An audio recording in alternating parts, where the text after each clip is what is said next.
Namasté les yogis, j'ai profité de cette première vidéo pour un petit peu vous parler de ce qu'on va faire le long de ces vidéos à venir. Je vais prendre le temps plutôt de vous expliquer comment ça se passe avec la respiration et pourquoi c'est si important de venir respirer de façon consciente.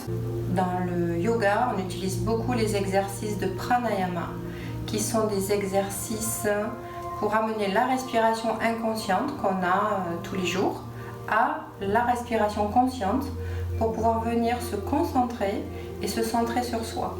Et c'est ce qui va vraiment faire la différence entre un stretching, une gym douce et le yoga qui est basé vraiment sur le souffle, sur la respiration. Donc le pranayama, prana ça veut dire énergie, comme le chi en Asie, les Indiens l'appellent le prana. Nous, on l'appelle l'énergie, le souffle. Le yama, ça veut dire le contrôle. Donc, pranayama, contrôle du souffle, ça va être tout l'objet de la respiration pour pouvoir nettoyer tous nos canaux d'énergie, équilibrer tout le système nerveux parasympathique, faire baisser le stress. Quand on est trop aphasique, ça va nous redonner de l'énergie. Donc, ça va vraiment faire la balance dans tous les canaux d'énergie. On va se centrer sur la posture du dos qui doit être droit. La colonne vertébrale va être droite.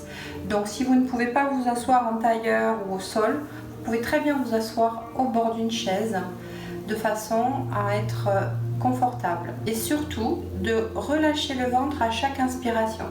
Quand vous inspirez de façon consciente et même quand ça se fait inconsciemment, votre diaphragme, qui est le muscle respiratoire qui est sous la voûte, sous la cage thoracique, à l'inspiration, le diaphragme va baisser légèrement et ça va faire sortir le ventre puisque ça appuie sur les viscères. Et quand vous expirez, le diaphragme remonte et le ventre reprend sa place. Plus votre diaphragme va se détendre et plus vous allez avoir la sensation d'apaisement puisque ça va vraiment impacter directement le relâchement du stress et du coup, votre diaphragme va s'assouplir, assouplir vos organes. En relâchant les épaules, vous allez pouvoir inspirer, expirer tout en ouvrant ici les épaules, la poitrine, toute la cage thoracique. De façon consciente, on va inspirer profondément et expire.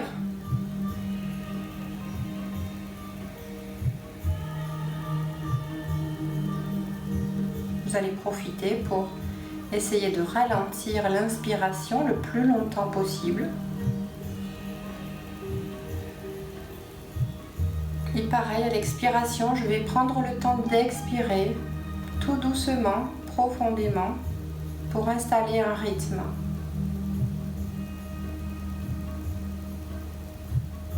Tout en relâchant les épaules, relâchant le ventre.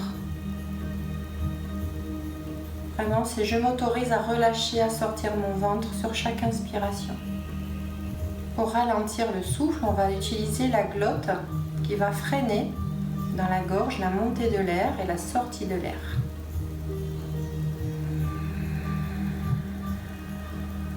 Vous allez pouvoir entendre un petit bruit de souffle.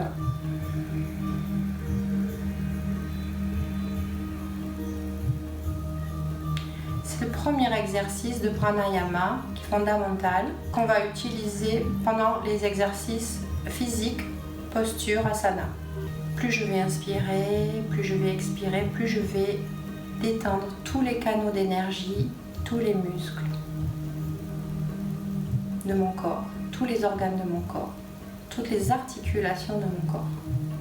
Et surtout, je vais commencer à détendre le mental, ressentir juste la respiration au cœur de sa poitrine, juste le focus ici au centre, sur la poitrine, dans les poumons, l'élément air. On parle de chakra du cœur qui nous relie à l'oxygène, à la nature. Voilà, je vous propose de faire cet exercice tous les matins ou à un moment donné, si vous avez un moment d'angoisse dans la journée ou si vous avez juste besoin de vous poser, de vous ressourcer, c'est la meilleure respiration. Inspire et expire profondément. Namasté les yogis, à bientôt.